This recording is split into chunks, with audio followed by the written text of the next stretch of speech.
Welcome my friends. Thank you very much for visiting my house. And sorry, the other parts of my videos, camera, are replicating, blur, or bright, because it's my time, that I did it on purpose so that other people, who pass by on the walking street, in Balibago, won't expose their faces too much. I hope you're kindly understanding my video. Now, sit and listen the history of the walking street, and I will also show you what is happened inside the walking street.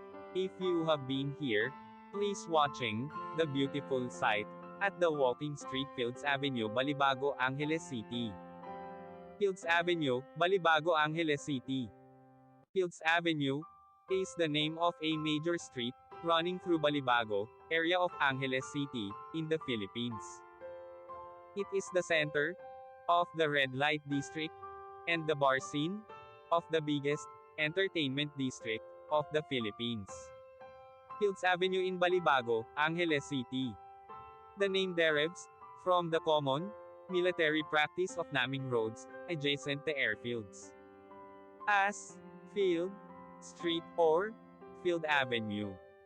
Originally, the name referred to the Clark Air Base and was Clark Field Avenue. The name evolved to become Fields Avenue. History: Fields Avenue, Balibago, Angeles City, Pampanga, Philippines. Philippines was an American colony from 1898 to 1946. Bars on Fields Avenue, catering to the single American defense personnel who worked in the adjacent Clark Air Base, first emerged in 1940. During 1940s and 50s, there were only 3 such bars just outside the main gate of the air base. By early 1960s, the Fields Avenue developed as a street lined with several bars.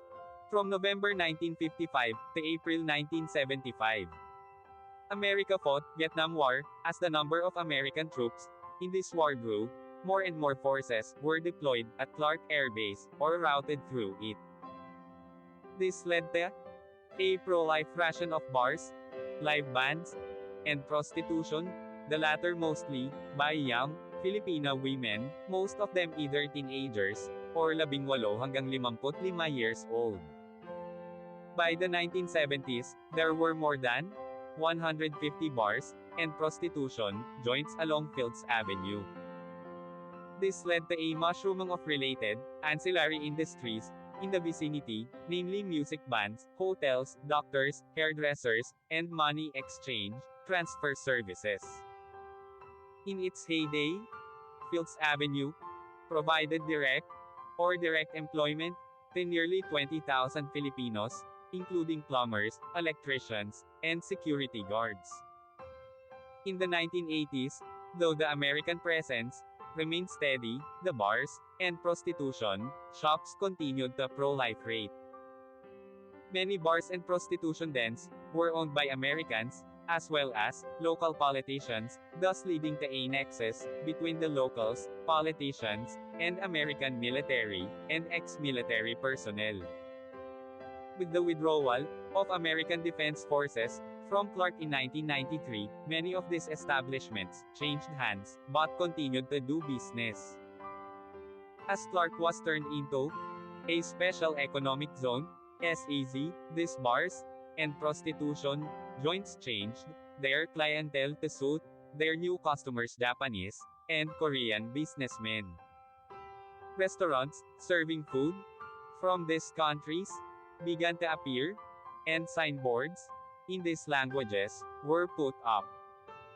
The period from 2000 hanggang 2010 saw further expansion of these joints, as the area was relabeled as an entertainment district. While prostitution was officially banned, girls working here were simply redesignated as guest relations officers (GRO), and prostitution continued in practice. Since then, bars and prostitution joints have continued to pro-life rate and expand. The extent of these establishments has continued further on both sides of Fields Avenue, and many smaller streets of Fields Avenue also sport smaller such establishments. In 2010, a section of Fields Avenue, at the end where it meets the MacArthur Highway, was named as Walking Street, mimicking Walking Street in Pattaya. This section was made pedestrians only, with road traffic ban from 6 p.m. to 6 a.m. People arriving by air either take a taxi direct to hotel or a jeepney to Main Gate Jeepney Terminal, located between the North SM Mall, Fields Avenue to South, and Bayanihan Park to East. Those arriving from Manila by bus ask the driver to drop them off at the corner of Fields Avenue and MacArthur Highway, or alight at Capas Angeles Transport Terminal, which is also walking distance from Fields Avenue and the MacArthur Highway. The presence of family-oriented activities on the other side of Fields Avenue, namely shopping malls, as well as activity centers in Clark Air Base, has led to a neat separation between the two. Fields Avenue tends to cater more to single foreigner men, and sometimes women too, with at least 5 bars featuring gigolos and gays, while the rest of Clark caters to family-based entertainment.